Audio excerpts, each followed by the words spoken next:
হরে কৃষ্ণ, রাধে রাধে বন্ধুরা, কেমন আছো? আশা করছি সকলেই ভালো রয়েছো। তো আজকের যে বিষয়টা নিয়ে কথা বলবো সেটা তো তোমরা দেখতেই পাচ্ছ, তার সাথে দেখে নাও আমার বাবা সকালবেলা সেবা দিচ্ছে। আমি পড়তে গিয়েছিলাম, তো যার জন্য বাবা দিচ্ছে আর মা ভিডিওটা ধরে দিচ্ছে। তো যাই হোক, আমি তোমাদের সাথে এটা শেয়ার করব যে গোপালরা আসার পর থেকে আমার জীবনে কি কি পরিবর্তন হয়েছে। শুধুমাত্র তো যে আমরা প্রসাদ ভোজী হয়েছি এই নিয়মটা তো বদলায়নি, তো আরও অনেক কিছুই হয়েছে, সেগুলোই তোমাদেরকে বলবো। তো গোপাল সোনারা যখন আমাদের লাইফে এলো, তখন যে আমরা সঙ্গে সঙ্গে সব কিছু করতাম তা কিন্তু না। হ্যাঁ, যখন গোপাল আসতো তখন আমার মা বেশিরভাগটাই করতো, আমিও করতাম।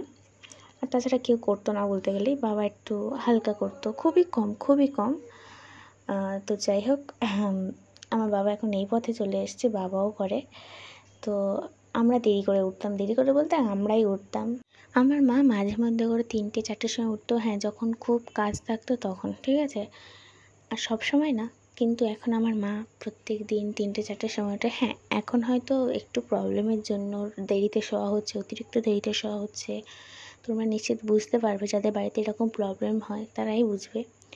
তো দেখো, আমি দুপুরবেলা চলে এসেছি ভিডিও তোমাদের সাথে শেয়ার করতে। যেহেতু আমি 12:30টার সময় পড়তে থেকে ফিরেছি, ওই জন্য তোমাদের সাথে তখন আর কিছু করতে পারিনি।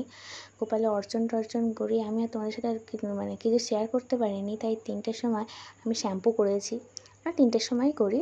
এমনি স্নান সকালবেলা করিনি, তখন চুলটা আর ভিজায় না। আর যে দেখতে পাচ্ছ তুলসী গাছটা, জল আছে কিন্তু গোড়ায়, তোমাদের দেখালাম বেশ ভালোই জল আছে, কিন্তু দেখতে পাচ্ছ রোদে থাকার কারণে কিরম ঝিমিয়ে পড়েছে। তাই ভালো আর একটু জল দিয়ে দিই, রাত্রিবেলা একটু তরতাজা হয়ে পড়বে। রাতে তো আর তখন জলটা থাকবে না, এই জন্য এখনই দিয়ে দিচ্ছি, আর রাত্রিবেলা দেবও না জল। তো যাই হোক, যেটা বলছিলাম, আমরা আগে কোনটা সুগড়ি কোনটা মানে খুব একটা বাঁচতাম না। সুগড়ি হয়েছে তো হয়েছে, কি আছে কি, যে জায়গাটা মানে সুগড়ি হাতটা নিয়ে হয়তো ওটাই হাত দিলাম, মানে সব সময় না, কিছু কিছু ক্ষেত্রে মা বারণ করতো, তবুও করা হতো, শোনা হতো না। কিন্তু এখন প্রসাদী জিনিসে হাত দিলে প্রত্যেকবার হাত দিই, একবার টাচ হলে প্রত্যেকবার হাত দিতে হয়, কারণ প্রসাদী হাত যেখানে লাগাবো সেই জিনিসটা ভগবানের, যদি বা কোনো খাবারের ভালো খাবার তখন হয়, তখন সেই জিনিসটা ভগবানের দেওয়া যায় না। তাই প্রসাদী হাত সঙ্গে সঙ্গে আমি ধুয়ে নিই। আর মানে সকাল সকাল উঠি, এখন যে খুব দেরি তা না, হয়তো খুব যখন হলো আমি মিনিমাম 7টার সময় উঠে যাই, যখন হয়তো একটুখানি টিউশন ছুটে যায় 7টার সময় উঠে যাই, বাবা গোপালের সেবা দেয় তখন 7টার সময় উঠি। আর এমনি না হলে আমার মানে কদিন ধরে ঘুম হচ্ছে না, তবু জানি না কেন আমার 5টার দিকে ঘুম ভেঙে যাচ্ছে। আর এত অতিরিক্ত গরম না, রাত্রিবেলা ঘুম কিছুতেই আসছে না। আমি যে 7টার সময় প্রত্যেক দিন উঠি তা নয়, আমি এক সময় 6টার সময় উঠি, 5টার সময় উঠি, কারণ টিউশন যেতে হয় না। মানে অতিরিক্ত চাপ, আমার ঘুমটা খুবই কম হয়, অতিরিক্ত কম হয়। তো গোপাল আসার পর সবাই মানে একটু মানে গোপালের জন্য ভাবতে শিখেছে। আগে যেরকম কিছু আনলে আমরা খাবো আমরা খাবো, সে যেই হোক, আমার মা হোক যাই হোক, নিজেরটা ভাবতো, কিন্তু এখন গোপালেরটা দিয়ে তবেই ভাবা হয় যে গোপাল কী খাবে। আমি আগে মেলায় গেলে আমি আমার জন্য কেনার জন্য ব্যস্ত হয়ে পড়তাম, কিন্তু এখন বিশ্বাস করো, আমার নিজের তো কোনো কিছু পছন্দই হয় না, যদি উপরন্তু পছন্দ হয় তো গোপালের জন্য কিনি। যেমন ধরো সেদিনটা ভাবলাম ব্রেসলেট কিনবো, আমার ব্রেসলেট প্রচুর আছে, তবু জানি না কেন, মানে তখন ছিল না।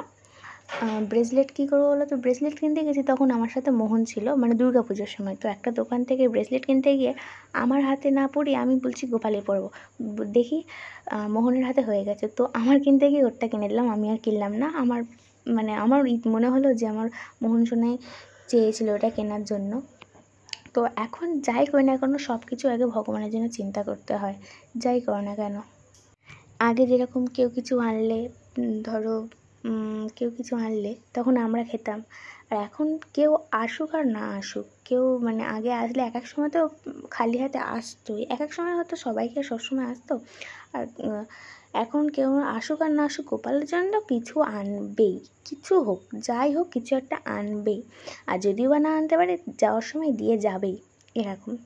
মানে যাই হোক, গোপালেরটা আগে, সব কিছুই গোপালের জন্য আগে। তো আমি জামা কাপড়গুলো মানে ভিজে রেখেছি, আমি শুকনো করে দিচ্ছিলাম। এখন বলতে গেলে সমস্ত কাজ আমাকেই বেশি করতে হচ্ছে। মানে আমার যে কী হচ্ছে শুধুমাত্র আমিই জানি। আমার ঘুমটা তো অতিরিক্ত কম হচ্ছে, তার উপর দিয়ে পড়াশোনা তো আমার হচ্ছেই না, কারণ এটা ঘরে মানে অতিরিক্ত কাজ না, তার উপর দিয়ে আমি তোমাদের সাথে এই ভিডিওটা শেয়ার করছি। সব কিছুই মানে ভিডিও করার টাইম পাচ্ছে মানে বুঝতে পারছো কতটা আজ আমার কাজের মধ্যে যেতে হচ্ছে। আর এই যে দেখো আমি সন্ধেবেলা মাকে বললাম যে মা একটু সন্ধ্যের সময় ভিডিও করবে, মা করলোই না। আমি বললাম একটু করে রাখলে তোমাদের একটু দেখাতাম যে আমার মা ভিডিও করছে, কিন্তু মা করেনি। তো আমার মা সন্ধেবেলা মানে মিষ্টি দিয়েছিল, আমি এবারে ঘরটা একটু মুছে নিচ্ছি, আবার ভালো করে মুছে নিয়ে আমি আবার একটু দুধ দেবো, দিলে সেটা প্রসাদ পেয়ে গোপাল শয়নে যাবে। তো যাই হোক, আমি আবার এসছি শয়নে দিতে, মানে গোপালের প্রসাদটা পেলেও শয়নে যাবে। তো কেমন লাগলো ভিডিওটা? খুব একটা ভালো করে ভিডিও করতে পারছি না বন্ধুরা, তোমরা প্লিজ কেউ কিছু মনে করো না। আর একটু প্লিজ সাপোর্ট করো এই অসময়ের সময়। মানে আমরা বুঝতে পারছি আমাদের পরিস্থিতিটা কেমন হয়ে পড়েছে সব দিক থেকে। এই তিনটে প্রবলেম একদম পুরো ঝাঁপিয়ে পড়েছে, তার উপর দিয়ে অনেক প্রবলেম, সব কিছুর প্রবলেমের মধ্যে দিয়ে আমরা আছি। তো আসবো অবশ্যই নেক্সট ভিডিওতে, আর চেষ্টা করব নেক্সট ভিডিওটা আর একটু ভালো করে দেওয়ার। খুব একটা ভালো করে দিতে পারি না, আমি অবশ্যই চেষ্টা করব। তো রাধে রাধে, হরি বল।